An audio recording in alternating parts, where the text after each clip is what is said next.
بسم الله الرحمن الرحيم. قبل ما نقول اي حاجة تعالوا نشوف اراء المتابعين وارجع لكم تاني بعد ما نخلص.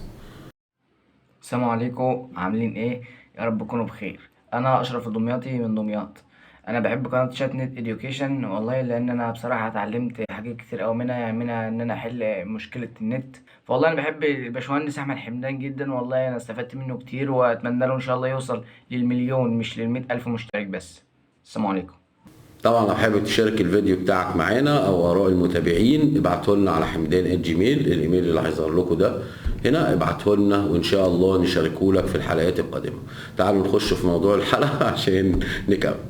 بسم الله الرحمن الرحيم. حلقة جديدة يا جماعة، معاكم النهاردة أحمد حمدان. هنتكلم النهاردة عن ازاي تقدر تعمل ايداع في فودافون كاش، مش عن طريق الفرع ولا عن طريق فوري، لا عن طريق مكنة الاي تي ام طبعا، او عن طريق مكنة البنك يعني.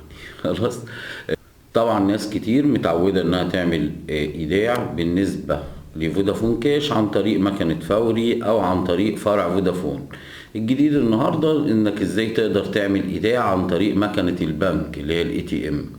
خلاص، من غير كارت ولا اي حاجة. انت بتروح تقف قدامها تقول لها انا عايز اعمل ايداع في فودافون كاش، تاخد رقم المحفظة الباسورد، فلوس بتخش بكل بساطة. تعالوا نشوف ازاي وارجع لكم تاني بعد ما نخلص.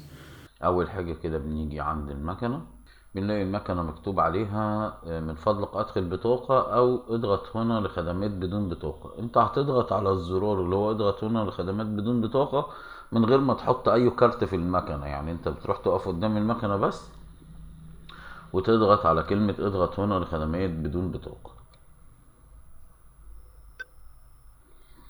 طبعا بيجيلك الحاجات دي قدامك، هتضغط على كلمة المحفظة الإلكترونية. طبعا في حاجات تانية نقدر نعملها، نحول فلوس بسرعة، تغيير عملات، أو المحفظة الإلكترونية. أنت هتضغط المحفظة الإلكترونية. تمام. هنا بيقولك عربي ولا إنجليزي، طبعا اختار عربي. عندك هنا بقى في حاجة اسمها إيداع نقدي وفي سحب نقدي. لو انت عايز تسحب طبعا من فودافون كاش هتضغط سحب نقدي، كنا شرحناها قبل كده وهسيب لكم لينكتها في علامة التعجب اللي فوق في الفيديو دلوقتي. خلاص. لو انت بدك تسحب، طيب احنا في الفيديو ده عايزين نتعلم نعمل ايداع بقى. خلاص، يبقى هنضغط على كلمة ايداع نقدي. خلاص، بيجي لك هنا بيقول لك لو سمحت دخل لي رقم الموبايل بتاعك اللي انت عامل عليه المحفظة. طبعا تبدأ تحطه. طبعا بنيجي هنا بعد ما دخلنا الرقم بنضغط على كلمة استمرار. هنا بيطلب منك انك تدخل السيكريت كود او الباسورد بتاعك اللي هو بتاع محفظة فودافون كاش. تبدأ تحط الباسورد بتاع محفظة فودافون كاش. هبدأ اكتبه اهو. طبعا نلاحظ دلوقتي ان باب المكنة تحت فتح عشان ابدأ ادخله الفلوس. هبدأ احط 200 جنيه. خلاص، بتبدأ المكنة تعمل سكان على 200 جنيه اهو. ثانية واحدة. هنا بتقول لي المبلغ مظبوط، اقول له المبلغ صحيح. طبعا هو كتب لي 200 جنيه على الشاشة وقال لي المبلغ صحيح، قلت له المبلغ صحيح. طلع لي هنا بيقول لي شكرا لاستخدامك خدمة البنك الأهلي المصري.